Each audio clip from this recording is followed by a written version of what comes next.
A reading from Genesis. In the beginning, when God created the heavens and the earth was a formless void, and darkness covered the face of the deep, while a wind from God swept over the face of the waters. Then God said, "Let there be light," and there was light. And God saw that the light was good, and God separated the light from the darkness.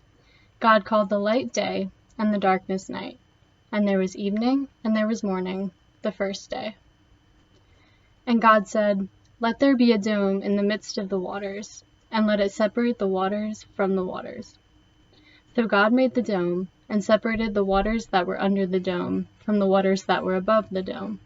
And it was so. God called the dome sky. And there was evening, and there was morning, the second day. And God said, "Let the waters under the sky be gathered together into one place, and let the dry land appear." And it was so. God called the dry land earth, and the waters that were gathered together he called seas. And God saw that it was good. Then God said, "Let the fruit put forth vegetation, plants yielding seeds, and fruit trees of every kind on earth that bear fruit with the seed in it." And it was so. The earth brought forth vegetation, plants yielding seed of every kind, and trees of every kind bearing fruit with the seed in it. And God saw that it was good. And there was evening, and there was morning, the third day. And God said, "Let there be lights in the dome of the sky to separate the day from the night, and let them be for signs and for seasons and for days and years. And let them be lights in the domes of the sky to give light upon the earth." And it was so. God made the two great lights, the greater light to rule the day, and the lesser light to rule the night, and the stars. God set them in the dome of the sky to give light upon the earth, to rule over the day and over the night, and to separate the light from the darkness. And God saw that it was good. And there was evening, and there was morning, the fourth day. And God said, "Let the waters bring forth swarms of living creatures, and let the birds fly above the earth across the dome of the sky."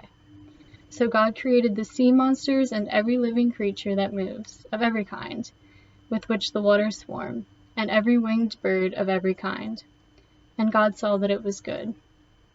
God blessed them, saying, "Be fruitful and multiply, and fill the waters and the seas, and let birds multiply on the earth." And there was evening, and there was morning, the fifth day. And God said, "Let the earth bring forth living creatures of every kind, cattle and creeping things and wild animals of the earth of every kind." And it was so. God made the wild animals of the earth of every kind, and the cattle of every kind, and everything that creeps upon the ground of every kind. And God saw that it was good.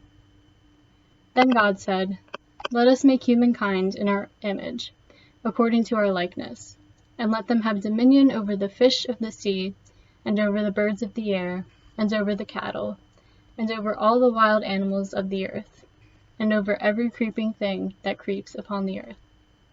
So God created humankind in his image. In the image of God he created them. Male and female he created them.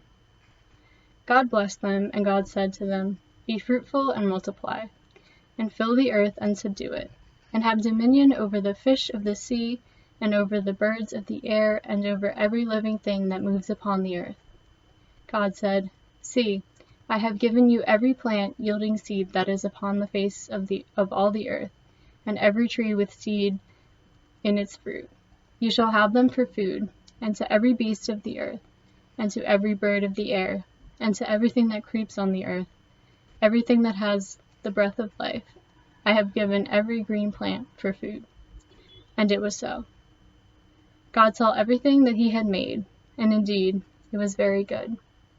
And there was evening, and there was morning, the sixth day. Thus the heavens and the earth were finished, and all their multitude.